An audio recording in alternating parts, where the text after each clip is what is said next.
Well, there you go. Brian Cowen saying he's not going to stand down. He's going to continue. But the most interesting thing to come out of this so far, that he's going to place a motion of confidence on his own leadership before the parliamentary party when they meet next Tuesday. And I think this is one of the most significant things. And given that first question to him, that any of the cabinet actually asked him to stand down. Mark Simpson standing by there in Dublin. Mark, what did you make of this?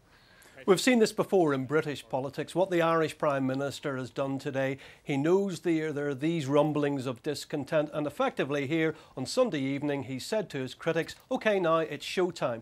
Put up or shut up. I'm going to table a motion of confidence in me at our party meeting on Tuesday in Dublin. If you think you can beat me, let's see the colour of your money there. Effectively, it's a challenge tonight to one of his closest colleagues that he says he's got great admiration for, and I don't doubt that he has, but I think Micheál Martin, the Irish Foreign Minister, now has a big decision to make.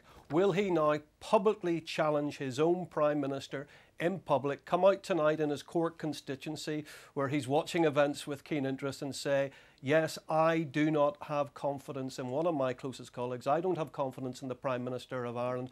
I'm going to vote against you and I'm going to try and rally support round my leadership. One little health warning on that. For people who don't know Micheál Martin, there are two things worth saying about him.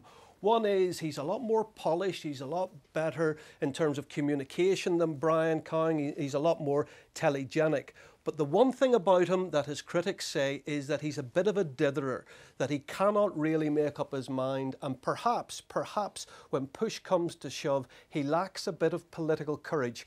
We'll find out in the next 48 hours just how courageous he is. Oh, so how much of a risk then is this for Brian Cowen, or has he got nothing to lose at this point?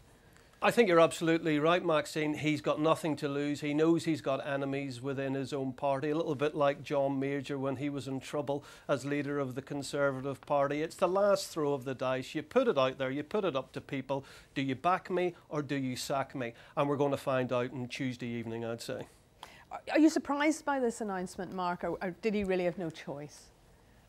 Well, I am slightly surprised because there have been rumours over the past 7 days or so that Brian Cowen would fall on his sword. Let me explain why I'm surprised. It's because really what we had last month was an economic crisis in Ireland. Then it became a political crisis with questions whether the current government could survive. What we now have is a very narrow inter-party crisis, which in a sense the party have brought this upon themselves. They can't decide between themselves who should lead the party, and yet again it is quite embarrassing for Ireland as a nation to have all its dirty political washing exposed in public, but that's the way it's going to be. And if Micheál Martin does decide to challenge his own Prime Minister, I think we're in for perhaps maybe some sort of political bloodbath here. OK, Mark, thank you. And in the studio with me is our business correspondent, Joe Lynam. He took a bit of a way to get to the point there, Joe, mainly because he was setting out the stall about what he thinks the government and his party has achieved. Absolutely. This was the purest politics, and you can accuse Brian Cowen of a lot of things, but being politically stupid is certainly not one of them.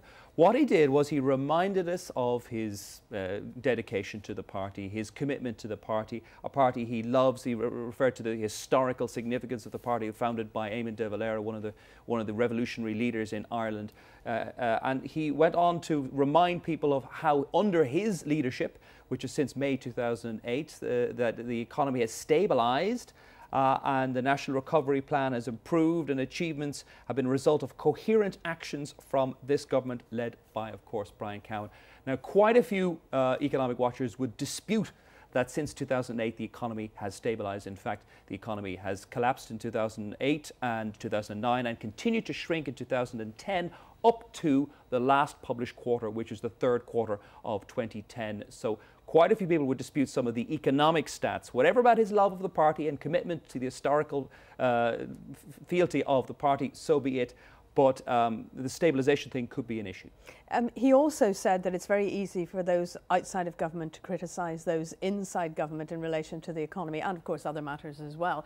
But this is the hand he's dealt with at the moment. Yes, and Mark made very, very good reference to the John Major decision to put up or shut up in 1995. There was sniping against his leadership in 1995. Of course, that was 2 full years before the eventual general election. He won that vote, and then there was a similar vote. David Trimble also went back to his own party looking for a mandate as well. That was a similar time in the mid-1990s because it was put up or shut up time. So maybe he says, well, maybe I'll be third time lucky as well. Maybe I'll go to my own parliamentary party on Tuesday and say, right, who wants me and who wants an alternative? Mark also made reference to Micheál Martin, the foreign minister. I was chatting to him last month, and he said he had the full support of, gave his full support to Brian Cowen. But of course, in politics, giving your full support 1 month does not necessarily mean the support is still valid 1 month later. Joe, thank you.